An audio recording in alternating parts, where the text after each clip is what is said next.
தமிழர் கண்ணோட்டம் வலைஞர்களுக்கு வணக்கம். இந்திய ஒன்றியத்தின் 18வது அவைக்கான தேர்தல் நாடு முழுக்க நடைபெற்றுக் கொண்டிருக்கின்றது. 7 கட்டங்களாக அறிவிக்கப்பட்டிருக்கக்கூடிய இந்த தேர்தலில் முதல் கட்டமாக தமிழ்நாடு உள்ளிட்ட பகுதிகளில் நடந்து முடிந்திருக்கின்றது. அடுத்த கட்ட தேர்தலுக்கான பரப்புரை வட மாநிலங்களில் மிக வீச்சாக பாரதிய ஜனதா தலைமையிலான ஒரு அணியும் காங்கிரஸ் தலைமையிலான அணியும் மேற்கொண்டிருக்கின்றன. இதில் பரஸ்பரம் 2 கட்சிகளும் ஒருவர் மீது ஒருவர் புகார் அளித்து வரக்கூடிய சூழல் உள்ளது. இந்த சூழ்நிலையில் அண்மையில் இந்திய ஒன்றிய பிரதமர் திரு நரேந்திர மோடி அவர்கள் ராஜஸ்தானில் பேசிய பேச்சு பல்வேறு சர்ச்சைகளை கிளப்பிவிட்டிருக்கிறது. இது குறித்து தமிழ் தேசிய பேரியக்கத்துடைய தலைவர் ஐயா மணியரசன் அவர்களோடு நாம் இன்று சந்தித்து உரையாட உள்ளோம். ஐயா வணக்கங்க. ஐயா வணக்கம். ஐயா, இப்ப இந்த 18வது மக்களவைக்கான தேர்தல் பரப்புரையில நரேந்திர மோடி அவர்கள் ராஜஸ்தான் மாநிலத்துல பேசிய பேச்சு பல்வேறு சர்ச்சைகளை உண்டு பண்ணிருக்கு. குறிப்பா எதிர்கட்சிகள் தேர்தல் ஆணையத்தையும் புகார் அளிச்சிருக்கிறாங்க. நரேந்திர மோடி காங்கிரசுடைய தேர்தல் அறிக்கை குறித்து சொல்கிறப்ப அவர்கள் செல்வம் பகிர்ந்தளிக்கப்படும் சொல்வது என்பது இந்துக்களுடைய செல்வங்களை பிடுங்கி ஊடுருவல்காரர்களுக்கும் அதிகமாக பிள்ளை பெறுபவர்களுக்கும் அந்த செல்வம் பகிர்ந்தளிக்கப்படும் காங்கிரஸ் தலைமையிலான கூட்டணி அமைஞ்சா அப்படின்ற மாதிரியாக பொருள்படும்படியா அவர் பேச்சு அமைஞ்சிருக்கு. இது குறிப்பாக இஸ்லாமிய மக்களை குறிவைத்து தான் இவர் இப்படி பேசியிருக்காரு. ஒரு வெறுப்புணர்வை தூண்டும் பேச்சு என்று இது பண்ணிருக்காங்க. ஆனால் பாரதிய ஜனதா கட்சி அதனுடைய பார்வையில இது இந்து மக்களுடைய உரிமைகளை பாதுகாப்பதற்கான ஒரு குரலா தான் நரேந்திர மோடி அவருடைய குரலை நம்ம எடுத்துக்கொள்ள வேண்டும் என்றும் ஒரு இது பற்றி நீங்க என்ன கருதுறீங்க? அதான் குறிப்பாக சொல்லாமல் முஸ்லிம்கள் என்று உச்சரித்தும் பேசியிருக்கிறார் மோடி.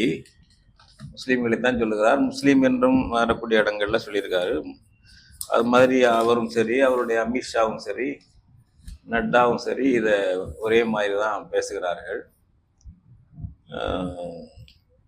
அதாவது அப்படி ஒரு பாகுபாடு காட்டி முஸ்லீம்களுக்கு சிறப்பு சலுகை செய்யக்கூடிய அறிக்கையாக காங்கிரஸ் தேர்தல் அறிக்கை இருந்தால் அதை சுட்டி காட்டலாம், தப்பு கிடையாது. அப்படி அதில் ஒன்றும் இல்லையே. அந்த தேர்தல் அண்மையில வெளியிட்ட தேர்தல் அறிக்கையில அதுபோல சிறப்பு சலுகைகள் எதுவும் செய்யறது போல ஒன்றும் கிடையாது. அவங்க பொதுவாக சொல்றாங்க. பிறகு விளக்கி கூட ராகுல் காந்தி சொல்றாரு, 16 லட்சம் கோடி கடன் தள்ளுபடி பண்ணிருக்கீங்க உங்க நண்பர்களுக்கு, முதலாளிகளுக்கு. நாங்க ஆட்சிக்கு வந்தோம்னா அந்த 16 லட்சம் கோடியை திருப்பி வசூல் பண்ணி மக்களுக்கு கொடுத்துருவோம் அப்படின்னு சொல்றாரு. இந்த மாதிரி கருத்துக்கள் இருக்கு. அதுபோல பிற்படுத்தப்பட்ட மக்கள், பட்டியல் வகுப்பு மக்கள், பழங்குடி மக்கள், சிறுபான்மை மக்கள், இவங்கெல்லாம் கவனிக்கப்பட வேண்டும், இவங்கெல்லாம் கைதூக்கப்பட வேண்டியவர்கள். ஆமாம், அதுதான் சிறப்பு சலுகை கான்ஸ்டியூஷன்ல இருக்குல்ல. இடஒதுக்கீடு இருக்கு, சில சிறுபான்மையினருக்கு சில சலுகைகள் இருக்கு, முஸ்லீம்களுக்கு, கிறிஸ்தவர்களுக்கு. அவங்க சிறுபான்மை இருக்கிறதுனால அவங்களுடைய மத வழிபாடு பாதிக்கப்படக்கூடாது, அவங்களுடைய உரிமை பாதிக்கப்படாது என்பதற்காக அரசமைப்பு சட்டத்திலே இடம் கொடுத்து செஞ்சிருக்காங்க. அதை தாண்டி என்ன இப்ப காங்கிரஸ் அதை சொல்லிவிட்டார்கள், ஒன்றும் இல்லை. அப்படி செய்யக்கூடிய கட்சியும் இல்லை காங்கிரஸ் என்பது. காங்கிரஸ் என்பது இந்துத்துவாவினுடைய ஒரு கட்சி தான். அது நம்ம திரும்ப திரும்ப சொல்லிட்டு வர்றோம். காங்கிரஸ் என்பது இந்துத்துவா ஆரியத்துவாவுடைய கட்சிகள் 2. ஒன்று காங்கிரஸ், 2வது அதன் தம்பி பாஜக. இதுல பாஜக தீவிரமாகவும் முரட்டுத்தனமாகவும் செயல்படும். நாசுக்கா கொஞ்சம் செயல்பட்டு இந்துத்துவாவை நிலைநிறுத்தக்கூடிய கட்சி காங்கிரஸ். இதுல ஒன்றும் மாற்றுக்கிறது இல்லை. இப்ப அவரு அந்த மாதிரி பழங்குடி மக்கள், பட்டியல் வகுப்பு, போக்குவரத்து எல்லாம் சேர்த்து சொல்றாரு. கொடுப்போம், முன்னுரிமை கொடுத்து அவங்களுக்கு இந்த மாதிரி சில பேர் சுரண்டி எடுத்துக்கிட்டு போயிட்டாங்க, சில பேர் சலுகை அடைஞ்சிருக்காங்க மோடி ஆட்சியில், அதையெல்லாம் திருப்பி நம்ம வாங்கி கொடுப்போங்கிறாரு. செல்வங்களும் சமச்சீர் செய்யப்பட வேண்டும். பொதுவாக எல்லாரும் சொல்றதானே, சமூகத்தில் ஒரு ரீடிஸ்ட்ரிபியூஷன் பண்ணணும். ஒரு உழைக்கிறவர்களுக்குரிய பலன் இல்லாமல் இருக்காங்க, ஏழைகளாக இருக்காங்க, அவங்களும் பலனடையக்கூடிய திட்டங்களை செயல்படுத்தணும் என்பது காலங்காலமாக வெல்ஃபேர் ஸ்டேட் என்ற ஒரு கோட்பாட்டில், மக்கள் நல அரசு என்பது கோட்பாட்டில் சொல்றது தான். அதைத்தான் அவங்க சொல்றாங்க. அது உடனே அந்த மக்கள் அப்படிங்கும்போது முஸ்லீம்களுக்கு தான் சொல்றாங்க, எல்லாம் முஸ்லீம் தான் கொடுக்கணும் அப்படிங்கிறாங்க அப்படின்னு எடுத்துக்கொண்டு பேசுவது. யாரோ ஒரு ஆள் இங்க இருக்கிற ஒருத்தர், தமிழ்நாட்டில் உள்ள ஒருத்தர் பேசினா பரவாயில்ல இல்லை, அது புறக்கணிச்சுட்டு போயிடலாம். ஒரு தலைமை அமைச்சர், இந்தியாவுக்கு தலைமை தாங்கிறவர் இவ்வளவு சின்னத்தனமாக பொய் புழுகிட்டு இருந்தா என்ன மதிப்பு இருக்கும்? இந்தியாவுக்கு தான் என்ன மதிப்பு இருக்கும்? தமிழ்நாட்டுல என்ன பண்பாடு, இந்தியாவுல என்ன பண்பாடு வளரும், என்ன பண்பாடு நிலைக்கும்? இவ்வளவு உங்க தாலியை பறிச்சிடணும். காங்கிரஸ் கட்சி ஆட்சிக்கு வந்தா உங்க தாலியை, உங்க மனைவியுடைய அந்த பெண்களுடைய தாலியை பறிச்சு முஸ்லீம்களுக்கு செஞ்சிடும், கொடுத்துரும் அப்படின்னு சொல்லி பேசுறதுங்கிறது என்ன பேச்சுங்க இது? என்ன பேச்சு? இப்ப பத்திரிகைகள் அப்படியே வந்திருக்கு. அது மாதிரி பண்றதுங்கிறது இது நமக்கு அதிர்ச்சியா இருக்கு. அவங்களுடைய குருநாதர் இருக்கார்ல மோகன் பகவத், மகிழ்ச்சி அடைஞ்சிருப்பாரு. ஏன்னா ஆரியம் என்பதே பொய்யிலே பிறந்து பொய்யிலே வளர்ந்து பொய்யிலே அழியக்கூடியது. அதனுடைய அரிச்சுவடி என்பதே, ஆரியத்தின் அரிச்சுவடி என்பதே அஞ்சாமல் பொய் சொல் என்பதுதான். எப்பவுமே எடுத்துக்காட்டு சொல்றேனே, சமஸ்கிருதம் ஒரு கேரா பிளாட்ஃபார்ம் மாதிரி. அது யாருக்கும் தாய்மொழி கிடையாது, பிற்காலத்துல உருவான மொழி. இப்ப அசோகன் காலத்துல இருந்த மொழி சமஸ்கிருதம் கிடையாது. பிராகிருதம், போக்குவரத்து, பாலி, இந்த மாதிரி மொழிகள் அது எல்லாம் சொல்லிட்டு அவங்க சமஸ்கிருத லிபியம்பாங்க. எப்ப யாருக்கு அது தாய்மொழினா தேவர்களுக்கு தாய்மொழி, தேவ பாஷை அது அப்படிம்பானுங்க. இது மாதிரி பொய் சொல்லியே வளர்ந்தவர்கள் அவர்கள். அந்த ஊடுருவல்காரர்கள்னு சொல்ல, இன்ட்ரூடர்ஸ்ங்கிற அந்த இங்கிலீஷ்ல போடாம ஹிந்தியில பேர் இருந்தாலும் ஊடுருவல்காரர்கள். முஸ்லீம்கள் எப்படி ஊடுருவல்காரர்கள்? முஸ்லீம்கள் கிறிஸ்துவர்கள் எல்லாம் இங்க உள்ள மதங்கள்ல இருந்தவங்க தான். இந்து மதத்துல, சைவம், வைணவத்துல இருந்தவங்க தான். அவங்க விருப்பத்துக்கு மதம் மாறுறாங்க. இந்த மண்ணின் மக்கள் தான். இல்ல பொதுவாங்க இப்ப இந்த நரேந்திர மோடி இந்த குற்றச்சாட்டு என்பது காங்கிரஸ் கூட்டணி, இந்தியா கூட்டணி சிறுபான்மையின மக்களுடைய வாக்கை வாங்குவதற்காக பெரும்பான்மை இந்துக்களின் நலன்களை புறக்கணிப்பதாக உள்ளது அப்படின்ற ஒரு கருத்தாக கூட பார்க்கலாம் இல்லையா? அதான் பெரும்பான்மை மக்களுடைய நலன்களை புறக்கணிச்சு என்ன பண்ணிருக்காங்கிறதானே இப்ப. இல்ல அவர் குறிப்பா இந்த 2006 மன்மோகன் சிங் தேசிய வளர்ச்சி கவுன்சில் கூட பேசினதான் அவர் மேற்கோள் காமிச்சு சொல்றாரு. அந்த தேசிய வளர்ச்சி கவுன்சில் அவர் மன்மோகன் சிங் அன்னைக்கு முன்வைக்கின்ற பொழுது இந்த நாட்டுடைய செல்வங்கள் ஒடுக்கப்பட்ட பழங்குடியின மக்கள், சிறுபான்மையின மக்களுக்கு பகிர்ந்தளிக்கப்படும், அவர்களுக்கு முன்னுரிமை உண்டு அப்படின்னு சொன்னப்ப அதுவே அப்போ திறனாய்வுக்கு இது பண்ணுது. இப்ப அதை ஒட்டித்தான் இவர்கள் ஆட்சிக்கு வந்தார்கள் என்றால் உங்களுடைய செல்வங்கள் பறிக்கப்பட்டு அவர்கள் அதாவது ஏன் இப்ப நம்ம சொல்றோம் பட்டியலுக்கு இடஒதுக்கீடு இருக்கு, பிற்படுத்தப்பட்டோருக்கு இடஒதுக்கீடு இருக்கு, மிக பிற்படுத்தப்பட்ட இடஒதுக்கீடு இருக்கு. ஏன் இருக்கு? அவர்கள் உழைப்புக்கேற்ற ஏற்ப அவருக்கு கிடைத்திருக்க வேண்டிய செல்வம் கிடைக்கவில்லை, அது கிடைக்க செய்யணும். அது ரீடிஸ்ட்ரிபியூஷன் பண்ணது ஏதோ ஒரு வழியில. இப்ப அது ஒரு வழிதான் இந்த இடஒதுக்கீடு என்பது. இன்னும் பல வழிகள் இருக்கின்றன. எல்லாரும் சேர்த்தாரு சொல்றாங்க. இப்ப முஸ்லிம்கள்ல வசதி படைத்தவர்கள் இருக்காங்க, பெரிய அளவுக்கு ஏழைகள் நிறைய இருக்காங்க. நீதிபதி ராஜேந்திர சச்சார் தலைமையில் ஒரு ஆணையம் போட்டார்கள். அவர் உச்ச நீதிமன்றத்தில் நீதிபதியா இருந்தவர், பியூசிஎல் தலைவராக இருந்தவர். அவர் பியூசிஎல் என்பது மக்கள் உரிமை கழகம். அதுல அவர் தலைமையில காங்கிரஸ் ஆட்சியில முஸ்லிம்களுடைய வாழ்க்கை தரம் எப்படி இருக்கு, முன்னேற்றம் எப்படி இருக்கு, அவங்களுக்கு என்ன உதவி செய்யணும், என்ன நிலைமை என்று அறிய ஒரு ஆணையம் போட்டார்கள். அந்த ஆணையம் அவரு இந்து மதத்தை சேர்ந்தவர் ராஜேந்திர சச்சார், குடிமை உரிமையில அக்கறை உள்ளவர், பியூசிஎல் தலைவராக இருக்கக்கூடியவர், உச்ச நீதிமன்ற நீதிபதியா இருந்தவர். அவர் குழுதான் பரிந்துரைத்தது மிக அதிக விகிதத்தில், அதாவது இந்து மக்கள் விகிதத்தில் ஏழைகள் விகிதம் என்னவோ அதை விட முஸ்லிம் மக்களுக்குள் ஏழை விகிதம் அதிகம், பெர்சன்டேஜ் அதிகம். அதுபோல உயர்கல்வி கற்காதவர்கள் விகிதம் முஸ்லிம்களுக்குள்ள மிக அதிகம். ஒரு இந்துக்கள் கற்காதவர்கள் அந்த இந்த மக்கள் தொகைக்கு இதுக்கும் பார்த்தீங்கன்னா என்ன விகிதம் ஒரு பர்சன்டேஜ் வருதோ அதை விட இது கூட. அது ஏழைகள் அதிகம், கல்வி அதிகம், கற்காதவர்கள் அதிகம். இப்படி எல்லா இதையும் எடுத்து அவங்க என்னென்ன உதவி செய்யணும்னா போட்டாரு, எல்லாம் வெளிப்படுத்தினாங்க. ஆனால் அதை காங்கிரஸ் செயல்படுத்தவில்லை. இப்ப இதெல்லாம் ஒரு ஒரு ஆணையம், அரசு போட்ட ஆணையம், ஒரு பொதுவான மனிதர், அவரு முஸ்லீம் அல்ல, அவரு எடுத்தவர். அவங்களுக்குள்ள என்ன அவர் பார்க்கிற சில பேருக்கு வசதியா இருக்காங்க, வியாபாரியா இருக்காங்கன்னு தெரியும். உண்மையிலே உள்ள பார்த்தா என்ன ஓட்டை இருக்குன்னு தெரியுது. அதை சொன்னாங்க. அந்த மாதிரி இப்ப கிறிஸ்துவ கிறிஸ்டியன்ல எக்கச்சக்கமான ஏழைகள் இருக்காங்க, பட்டியல் மக்கள் இருக்காங்க, நிறைய இருக்காங்க. அப்போ அந்த மக்களுக்கு இடஒதுக்கீடு இல்லை. பட்டியல் இடஒதுக்கீடு கிறிஸ்டின்ல கிடையாது. பிசியில தான் கொடுத்தா அவங்களுக்கு கொடுக்கணும், பிற்படுத்தப்பட்டவர்ல. பட்டியலில் கொடுத்தா கொஞ்சம் நல்லா கொஞ்சம் கூடுதலாக கிடைக்க வாய்ப்பு இருக்கும். அதுக்கெல்லாம் சரி பண்ணணும், அல்லது அது அவங்களுக்கு அதெல்லாம் ஒரு உதவி பண்ணணும், முன்னேற்றணும் என்று அந்த குழு சொல்லுது. அதை ஒரு தேர்தல் அறிக்கையில காங்கிரஸ் கட்சி சொன்னால் என்ன குற்றம்? இல்லைங்க, இந்த சாதிவாரி கணக்கெடுப்பு இன்னைக்கு காங்கிரஸ் அறிவிச்சிருக்காங்க. ஆட்சிக்கு வந்தால் சாதிவாரி கணக்கெடுப்புக்கு முன்னுரிமை கொடுப்போம், நடத்துவோம். இந்த சாதிவாரி கணக்கெடுப்பு என்பதே இந்துக்களை பிளவுபடுத்துவதற்காகத்தான். பிளவுபடுத்தி அதன் மூலமாக சிறுபான்மை மக்களுடைய வாக்கையும் கவர்ந்து கொண்டு இடஒதுக்கீடால் பலம் பெறுகின்ற இந்துக்களுடைய வாக்கையும் கவர்ந்து கொண்டு ஆட்சியை பிடிப்பதான் அவருடைய நோக்கமே ஒழிய இந்துக்களை முன்னேற்றுவதற்காக இந்த சாதிவாரி கணக்கெடுப்பு இல்லை அப்படின்றதையும் ஒரு குற்றச்சாட்டா வைக்கிறாங்க. இந்துக்களை பிளவுபடுத்துவதில் ஆரியத்தை விட, பாஜகவை விட, RSS விட யார் கூடுதலா செய்ய முடியும்?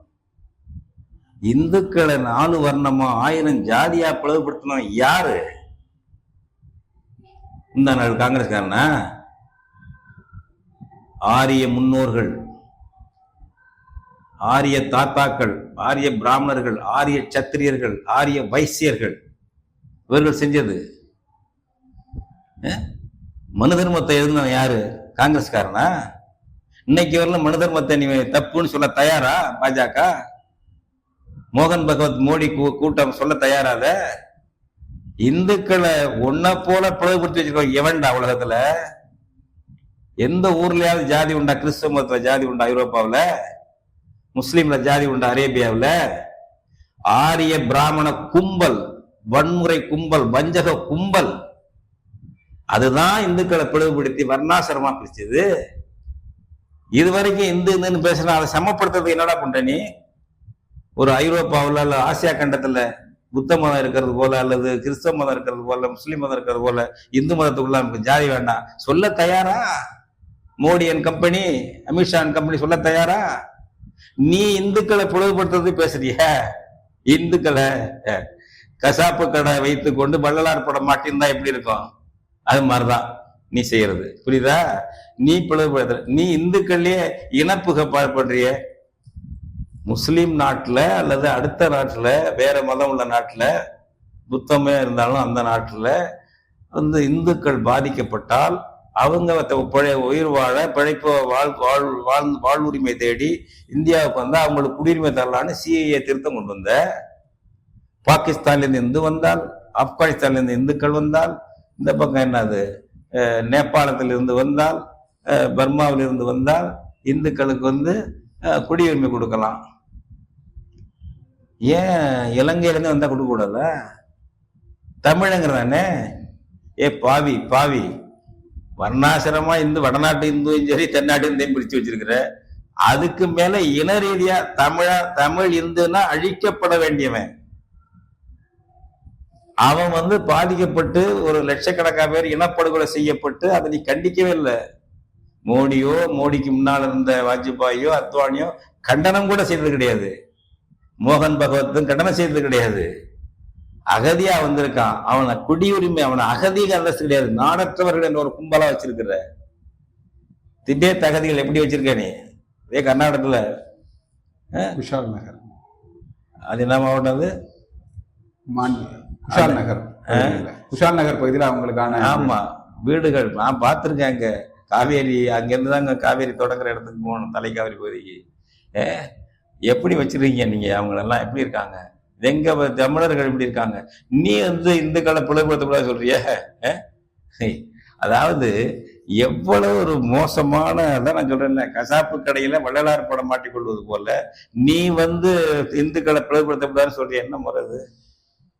இந்துக்கள்கிட்ட ஏழை வாழை எல்லா இந்துக்கள்கிட்ட வெறி ஏத்தி முஸ்லீம் தான் உனக்கு பகைவன், வேற எவனும் இல்லை, கிறிஸ்டின் தான் உனக்கு பகைவன் என்று ஒரு பகைவனை காட்டி அவனை அடிமைப்படுத்தி வச்சுட்டா பாருங்க. இந்துலயே இருக்கவன் அவனை தொட்டா திட்டும்பா, அவனோட சமத்துவமா இருக்க மாட்டான்.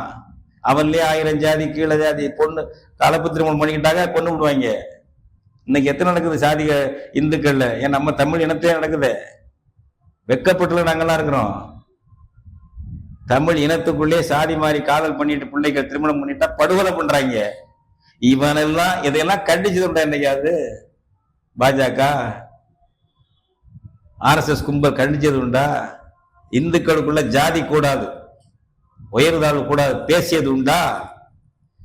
நீ இந்து ஒற்றுமை பத்தி பேசுறதும் இந்துக்காக நிக்கிறேன்னு சொல்றதும் நடிப்பு. இந்துக்களை ஏமாத்துறதுக்கு, இந்துக்களை குதிரை சவாரி பண்றதுக்கு. இதுல மேட்டுக்குடி இந்துக்கள், மேல்ஜாதி இந்துக்கள், பிராமணர்கள். பிராமண ஆட்சிய ஆரிய வைசியர்கள் ஆட்சி. அம்பானி அதானி எல்லாம் யாரு? ஆரிய வைசியா. தமிழ்நாட்டில் 4 வர்ணம் கிடையாது, 2 வர்ணம் தான். ஒண்ணு பிராமண வர்ணம், அடுத்தது சூத்திர வர்ணம். நம்ம எல்லா ஜாதிக்காரனும் சூத்திரம் தான். நாங்க 1ஆம் நம்பர் சைவ பிள்ளைமாறினாலும் நீ சூத்திரம் தான். தொண்டை மண்டலம் முதலியாரால் நீ சூத்திரம் தான். நாட்டுக்கோட்டை செட்டியாரா இருந்தாலும் சூத்திரம் தான். நான் சத்திரியன்னு சொல்ற வன்னியர், முக்குலத்தோர், கள்ளர் எல்லாம் சூத்திரம் தான். ராஜராஜனே சூத்திர அரசன் தான் அவங்களுக்கு. சூத்திரனுக்குள்ள கீழே ஒரு லேயர் வச்சிருக்காங்க, பஞ்சமர்னு 2 வர்ணமா வச்சிருக்கான். நம்மள வடநாட்டு ஆரிய வைசியனும் நம்ம வைசியர் செட்டியார் ஒன்னா இல்ல, நம்மெல்லாம் சூத்திரர்கள். அப்படி பிரிச்சு வச்சிருக்கவன் நீ எங்களுக்கு இந்துக்களை பிளவுபடுத்துறான், இந்துக்களை ஒற்றுமைப்படுத்துறான். அது காங்கிரஸ் பிளவுபடுத்துறான். காங்கிரஸ் உங்க அண்ணன் தான், அவன் எனக்கு மாற்றுக்கிறது இல்லை. ஆனா அவன் சொல்லியிருக்க கருத்துல ஒண்ணும் தப்புல. நீ எடுத்துக்கிட்டது எங்க ஆளுகளை மேலும் முட்டாளாக்கி, யார இந்துக்களை முட்டாளாக்கி அவனை நீ ஆட்சி செஞ்சு அந்த பிராமணிய ஆதிக்கத்தின் கீழ் இந்த இந்துக்களை எல்லாம் கீழே கட்டுப்படுத்தி வைக்கிறதுக்காக சூழ்ச்சி நீ செய்யற என்பதுதான் நாங்க எதிர்க்கிறோம். இப்ப நீங்க இந்த குடியுரிமை திருத்த சட்டம் பற்றி சொன்னீங்க. இலங்கையில் இருந்து இங்கு வருகின்ற தமிழர்கள், அவர்கள் இந்துக்களாக இருந்தாலும் அவர்களுக்கான அந்த குடியுரிமை சட்டத்துல இடம் கிடையாது.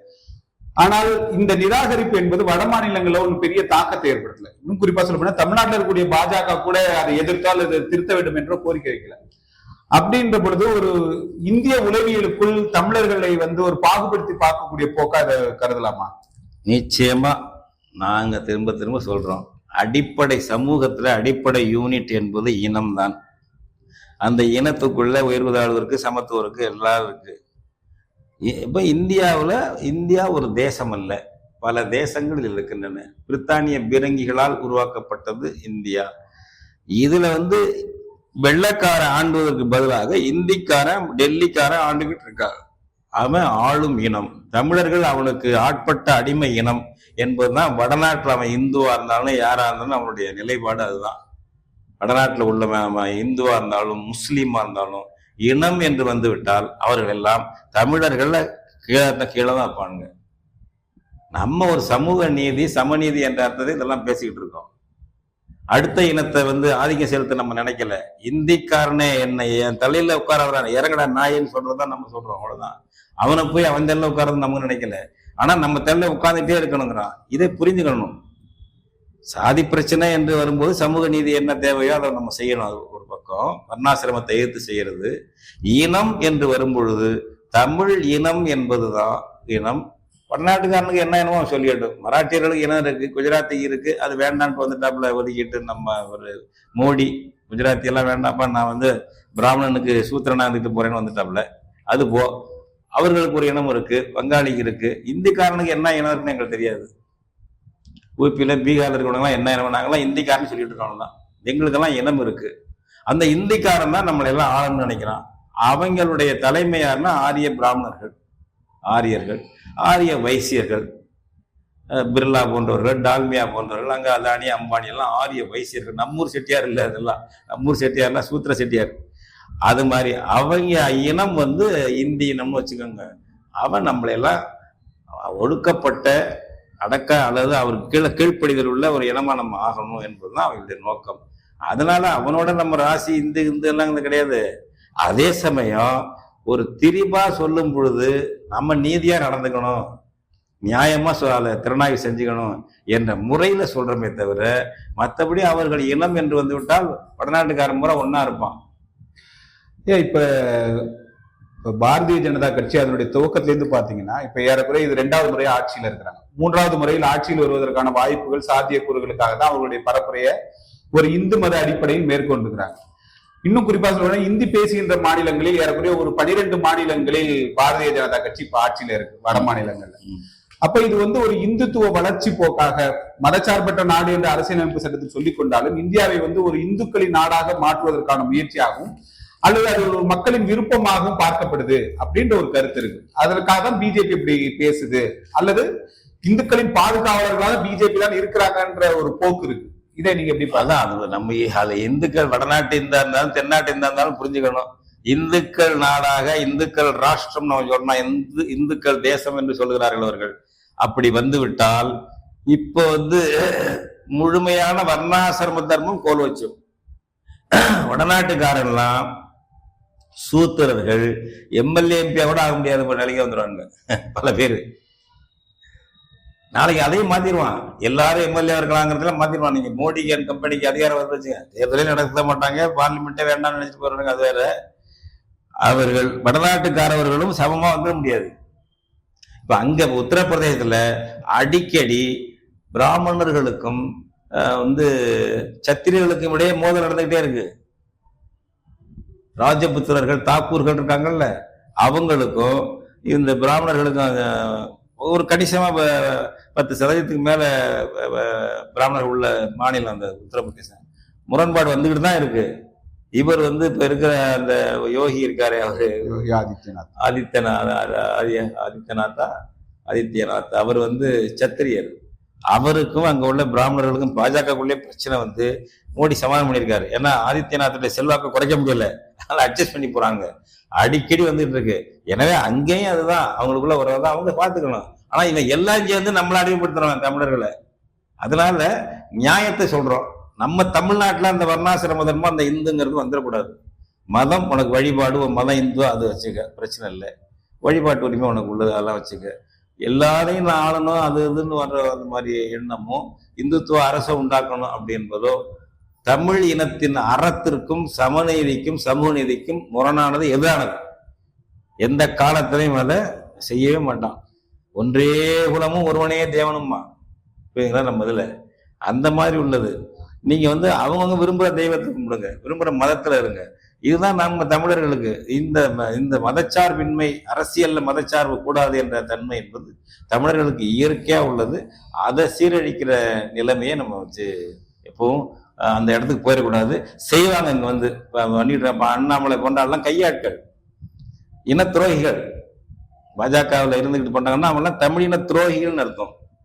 அந்த தமிழின துரோகிகள்லாம் நம்மகிட்ட உள்ள சில முரண்பாடுகள், சாதி பிரச்சனை தூண்டி பண்ணிக்கிட்டே இருப்பாங்க. அதுக்கு இடம் கொடுக்க கூடாது, நம்ம ஆட்கள் இடம் கொடுக்க கூடாது. பாஜக என்பது ஒரு நீதிக்கு எதிரானது, நம்ம தமிழ் தெய்வங்களுக்கு எதிரானது, தமிழுக்கு எதிரானது என்ற அடிப்படை புரிதல் மிக மிக தேவை. அதனுடைய ஒரு பிரச்சார பீரங்கி, ஒரு 4ஆந்தர 5ஆந்தரம் வாங்கல அந்த மாதிரி ஒரு தகர டப்பா. மோடி என்பவர் யாரு? ஒரு தகர டப்பா. அவன் மறைச்சு மூடுதலா சொல்ல வேண்டிய மோகன் பகவத் கூட சண்டை போடலாம். ஏன்னா இன்னும் கொஞ்சம் மூடு பொருளா சொல்லாம ஏன் பட்டபத்திரமா சொல்லிவிட்ட என்று மோடியின் காதை பிடிச்சி மோகன் பகவத் திருக்கினாலும் திருக்கலாம். அந்த ரங்கமா ரொம்ப நம்மளை அடையாளம் காட்டிட்டேப்பா, நீ நல்ல பிள்ளை, எனக்கு நல்லா சேவகன் பண்ணுவேன்னு தானே ஒன்ன வச்சுக்கிட்டு இருக்கோம் நாங்க. நீ கொஞ்சம் நம்மளை அடையாளம் காட்டுறது மாதிரி மனம் விட்டு எல்லாம் பேசிட்டியே என்று கூட மோகன் பகவத் கோபப்படலாம். சூழ்ச்சிக்கார கூட்டம் அது. ஐயா, இப்ப பாரதிய ஜனதா கட்சியினுடைய இந்த இந்துத்துவ முகம், இதற்கு எதிரான நிலைப்பாடு அல்லது ஒரு மதச்சார்பை முன்னெடுக்க வேண்டியது அகில இந்திய அளவில் காங்கிரஸ் கட்சியா இருந்தாலும் கூட, ராகுல் காந்தி சில காலங்களுக்கு முன்னாடி ஒரு கூட்டத்தில் பேசுறப்ப நானும் கவுல் பிராமன் தான் தன்னுடைய பூணூல் எழுத்து காமிச்சார். இப்ப அண்மையில் தமிழக அமைச்சர் உதயநிதி சனாதன தர்மம் குறித்து பேசியது பேச்சு சர்ச்சையாச்சு பரவாயில்ல. இப்ப பக்கத்துல இருக்கக்கூடிய ஆந்திர மாநிலத்துடைய ரேவந்த் ரெட்டி முதல்வர், அவர் இந்த மாதிரி சனாதனம் குறித்து உதயநிதி பேசினது தவறு அப்படின்னாங்க. ஏறக்குறைய இந்த இந்துத்துவ பார்வையில் பாரதிய ஜனதாவுக்கும் காங்கிரஸ் கட்சிக்கும் வேறுபாடு இல்லாத தன்மையான நிலவுது.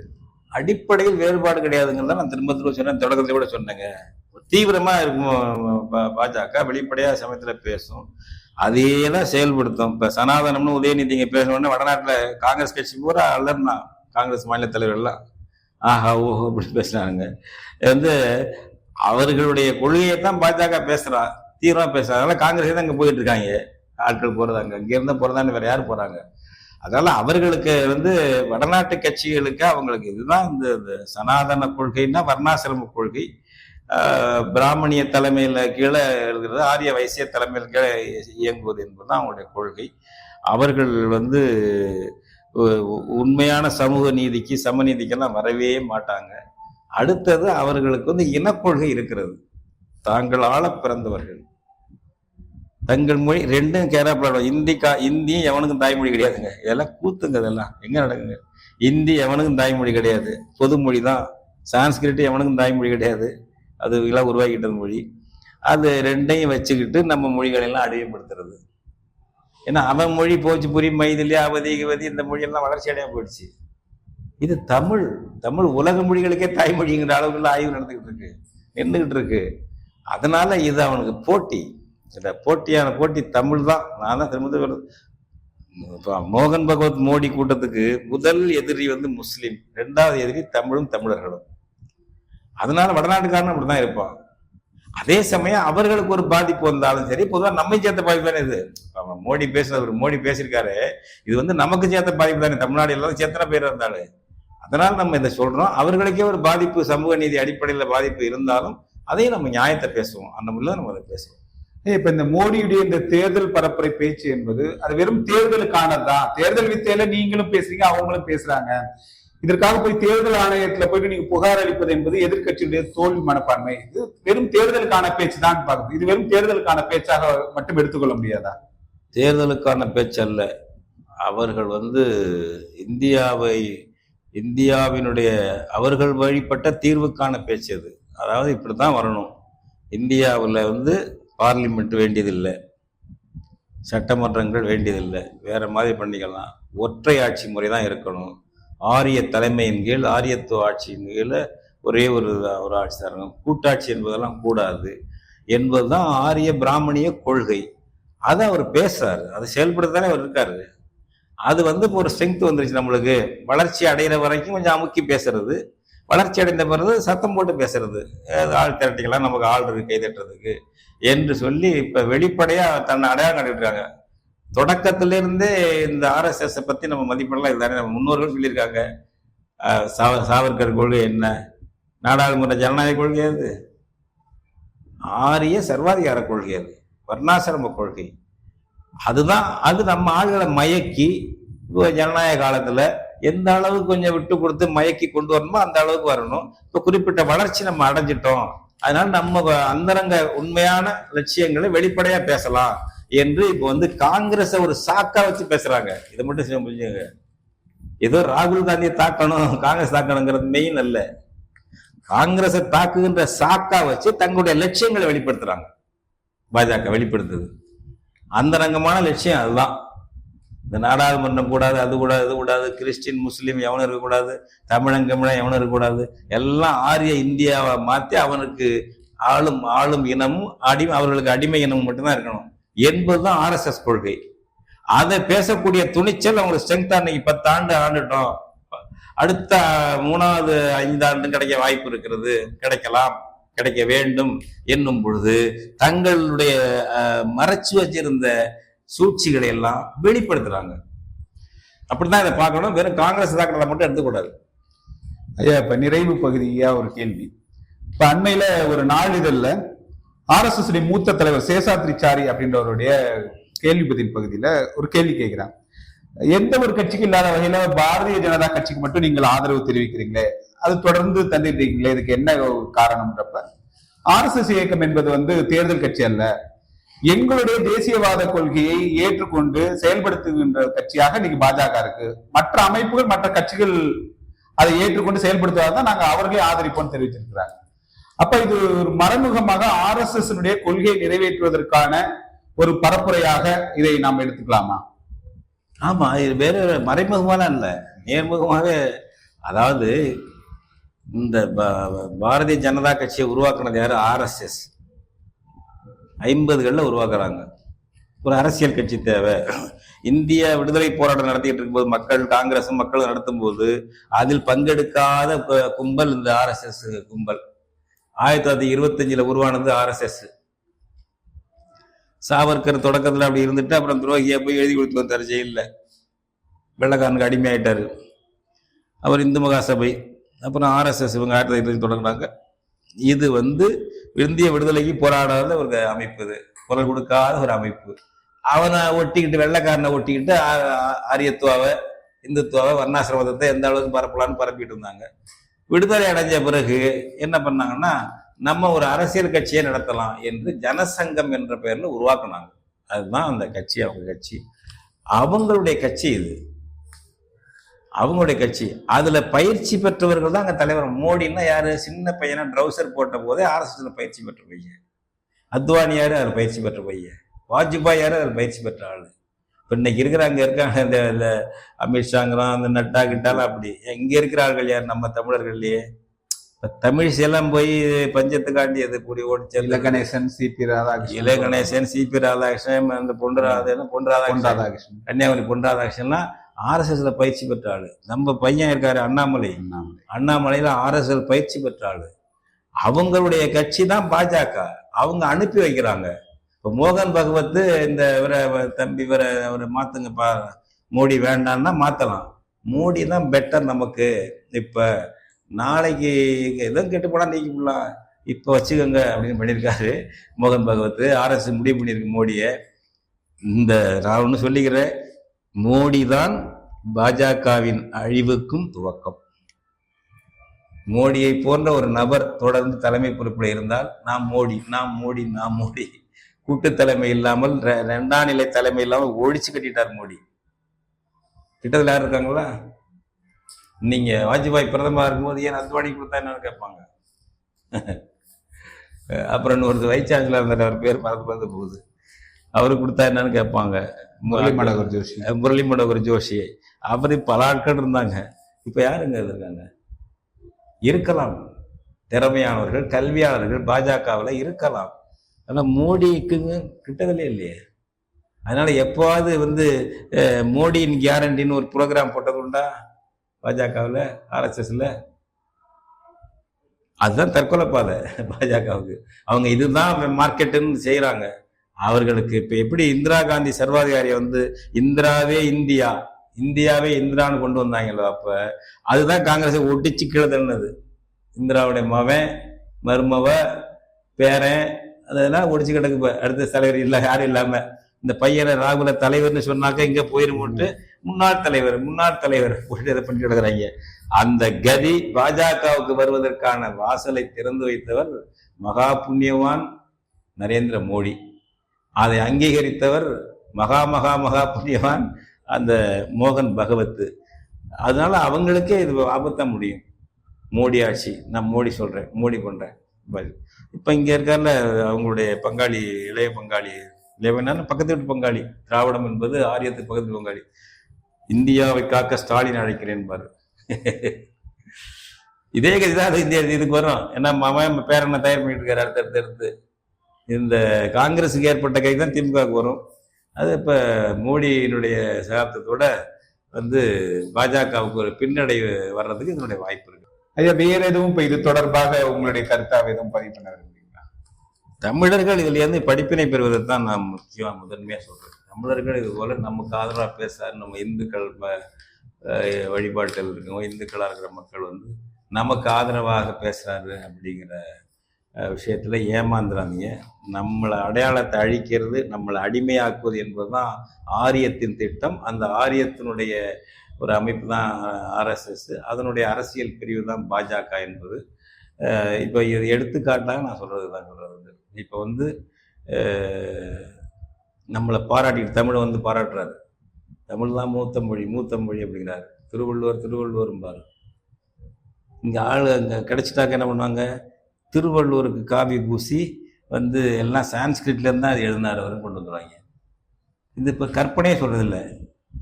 இங்கே ஒரு ஆள் இருந்தார் தொல்லியல் துறையில், நாகசாமின்னு இருந்தாருங்க. கலைஞருக்கு ரொம்ப நம்பகமானவர். கலைஞர் கருணாநிதி முதலமைச்சராக இருக்கும்போது தான் அவர் தொல்லியல் துறை, தமிழ்நாட்டு தொல்லியல் துறைக்கு தலைவராகலாம் போட்டார். ரொம்ப நெருக்கம் ரெண்டு பேரும். அதுபோல் அவ்வை நடராஜனுக்கு ரொம்ப நகமும் சதையும் போல நெருக்கம். திராவிடமும் ஆரியமும் பங்காளி தானே. அந்த ஆள் எழுதின புத்தகம் என்ன தெரியுங்களா? Thirukkural, an abridgment of shastras. Thirukkural என்பது வடமொழி சாஸ்திரங்களின் சுருக்க வடிவம்தான். இந்த தலைப்புல இங்கிலீஷ் அந்த புத்தகம் எழுதினான், இறந்து போயிட்டா இருந்தாலும். ஏற்கனவே தி மிரர் ஆஃப் சான்ஸ்கிரிட்னு கூட ஒரு நூல் எழுதியிருந்தார். ஆமா, அது ஒண்ணு. திருக்குறளை பத்தி ஒண்ணு. அப்போவே நம்ம தமிழ் இருந்தாலும் ஐயா நெடுஞ்செழியன் நாமெல்லாம் அங்கே திருச்சியில் உள்ள கூட்டம் போட்டோம் பேசணும். அங்கே சென்னையில் நடந்துச்சு, தமிழண்ணா ஐயாலாம் எல்லாம் இருந்து நிறையா நடந்துச்சு. அது போட்டுட்டு அடுத்தது an abridgment of சாஸ்திராஸ், சாஸ்திரங்களுடைய சுருக்கம் தான் திருக்குறள். ஏன்னா இது 1.5 அடி 1.25 அடியில் இருக்குல்ல, சுருக்கம் தான் என்று சொல்லி ஒவ்வொன்றையும் போட்டு மனு தர்மத்திலிருந்து எடுக்கிறது, சாணக்கியருடைய அர்த்த சாஸ்திரம் எடுக்கிறது, இதைத்தான் இங்கே எழுதிய திருக்குறள். இதைத்தான் அவன் எழுதியிருக்கிறது நாகசாமி. திருக்குறள் காலம் என்ன, அவங்க காலம் என்ன? கிமு 300க்கு முன்னாடி உள்ள ஒரு திருவள்ளுவர், அது ஏதோ 31 வச்சிருக்காங்க, கிமு 31 பண்ணிட்டு இருக்கோம். ஆய்வாளர்லாம் இருக்கு. அதுக்கு முன்னாடியே நம்ம இப்ப புறநானூற்றுல இந்த கருத்துக்கள்லாம் இருக்குல்ல, சங்க இலக்கியங்கள்ல திருக்குறள் கருத்துலாம் இருக்குல்ல. நம்ம மரபு என்ன, நம்ம மொழி என்ன, நம்ம இது என்ன, இதை ஒரு திருவள்ளுவருங்கிறவரை வேற ஒரு வல்லபன்பாங்க, ஸ்ரீவல்லப என்ற ஆரியர் தான் எழுதினார் திருக்குறளை, அதைத்தான் திருவள்ளுவர் என்று மாற்றிக்கொண்டார்கள் என்றுதான் அந்த கும்பல் சொல்லிட்டு இருக்கு. இப்ப இங்க ஆள் இந்த நாகசாமி இப்ப சொல்லி புத்தகம் போட்டிருக்காங்கல்ல இங்கிலீஷ்ல, இதுக்கு மறுப்பெல்லாம் வருது எழுதிட்டு இருக்காங்கன்னு வச்சுங்க. அந்த மாதிரி கூட்டம் இது. திருக்குறள் அங்க காப்பி அடிச்சதுப்பாங்க, தமிழ் இலக்கியம்லாம் அங்கேருந்து காப்பி அடிச்சதுப்பாங்க, எல்லாம் அதுதான். இதுதான் மோடி கருத்து, இதுதான் மோகன் RSS கருத்து, இதுதான் ஆரிய பிராமணர்கள் கருத்து, இது இந்த கருத்து தான், பெரும்பாலுடைய கருத்து இதுதான். இதைத்தான் செய்வார்கள். நம்மை வென்று அடிமைப்படுத்தி விட்டால் தமிழை அழித்து விடுவார்கள், நம்ம இலக்கியங்களை அழித்து விடுவார்கள். உனக்கு நம்ம ஆட்களை எல்லாம் அண்டி பிழைக்கும் கும்பலா மாற்றி விடுவார்கள். உனக்கு சொந்தமா ஒண்ணும் இல்லை, இதெல்லாம் சான்ஸ்கிரிட்ல இருப்பார். சான்ஸ்கிரிட் படி அந்த பேர் ஹிந்தி திணிக்கிறான். சான்ஸ்கிரிட் இந்தியை படிச்சுட்டு நம்ம ஆளுங்க முற்றிலும் தமிழே மறந்துடுவான். தமிழ் இனத்தையே அழிப்பதுதான் RSS பாஜகவினுடைய திட்டம். அதனால யாரும் முஸ்லீம் சொல்றாங்க அப்படி மாட்டேங்க, நம்ம எல்லாரும் சொல்றான். நம்ம நீதி அடிப்படையிலே முஸ்லீம்கள், கிறிஸ்துவர்கள், இந்துக்கள் சகோதரர்களாக வாழணும். ஒருத்தர் பகைத்து கொண்டு வாழக்கூடாது. அடுத்தது, வெளியிலிருந்து வந்திருந்தாலும் கூட நம்ம தமிழ் தேசிய பேரியக்கத்தில் நம்ம சொல்றோம், வெளியில வந்திருந்தாலும் கூட பல 100 ஆண்டுகளாக இந்த மண்ணில் வாழ்ந்து கொண்டிருக்கிறவர்கள் இந்த மண்ணின் மக்கள். மரபு வழி தமிழர்களுக்குள்ள என்ன உரிமை உண்டோ அந்த உரிமை அவர்களுக்கும் உண்டு. இதுல ஏற்றத்தாழ்வு கூட குறைச்சா 1ஆம் நம்பர் 2ஆம் நம்பர்லாம் கிடையாது. அது உலக இயற்கை. அது ஒரு நாட்டில் ஒரே ஒரு இனம் மட்டும் 100 இருக்காது, கொஞ்சம் இருக்கத்தான் செய்யும். அதே சமயம் இந்த மண்ணுக்குரிய இனம் தன்னுடைய பண்பாட்டை, தன்னுடைய மொழியை, தன்னுடைய உணர்வை யாருக்காக விட்டு கொடுக்க வேண்டிய அவசியம் கிடையாது. அந்த முறையில் விழிப்புணர்வோடு இருக்கணும். பாஜகவோ RSSஓ மோடியின் கம்பெனியோ தமிழை பாராட்டினால், திருக்குறளை ஓதினால் ஆபத்து நெருங்கி கொண்டிருக்கிறது என்ற அச்சம் வேண்டும், அவர்களை முறியடிக்க வேண்டும் என்ற போர்க்குணம் வேண்டும். அப்படிப்பட்ட விழிப்புணர்ச்சி தேவை.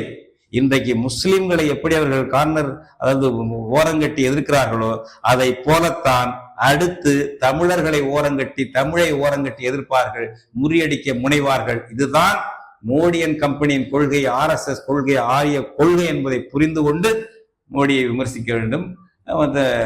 அதனுடைய ஒரு பங்காளி கட்சி தான் காங்கிரஸ் என்பதையும் புரிந்து கொள்ள வேண்டும் என்று கேட்டுக்கொள்கிறேன். தமிழர் கண்ணோட்டம் நேயர்களுக்கு இந்திய மக்களவை 18வது மக்களவைக்கான தேர்தல் பரப்புரையில் மோடியுடைய பேச்சு வெறும் வெறுப்பு பேச்சு மட்டுமல்ல, அது ஆரிய இந்துத்துவ மேலாதிக்கத்திற்கான பேச்சு. அது தமிழ் இனத்திற்கு ஆபத்தையும் அழிவையுமே உண்டு பண்ணும் என்பதை பல்வேறு தரவுகளோடு நம்மோடு பகிர்ந்து கொண்ட தமிழ் தேசிய பேரியக்கத்தின் தலைவர் ஐயா மணியரசன் அவர்களுக்கு நன்றி. இதுவரை இந்த செவ்வியை கண்ணோட்டம் நேயர்களுக்கு நம்முடைய நன்றியை தெரிவித்துக் கொள்கின்றோம். நன்றி. இவ்வாறான பல செய்திகளை, பல சிக்கல்களுக்கு விடை கிடைக்கக்கூடிய செய்திகளை தமிழர் கண்ணோட்டம் வலைவழியில் வெளிப்படுத்தி வருகிறோம். இது தற்சார்பாக செயல்படுவதற்கு நிதி தேவைப்படுகிறது. இந்த நிதியை நம்முடைய மக்களாகிய நீங்கள் தான், இளையோரும் பெரியோரும் நண்பர்களும் தோழர்களும் சான்றோரும், நீங்கள் உங்களால் இயன்ற அளவு என்ன இயலுமோ அந்த நிதியை வழங்குமாறு அன்போடும் உரிமையோடும் கேட்டுக்கொள்கிறேன்.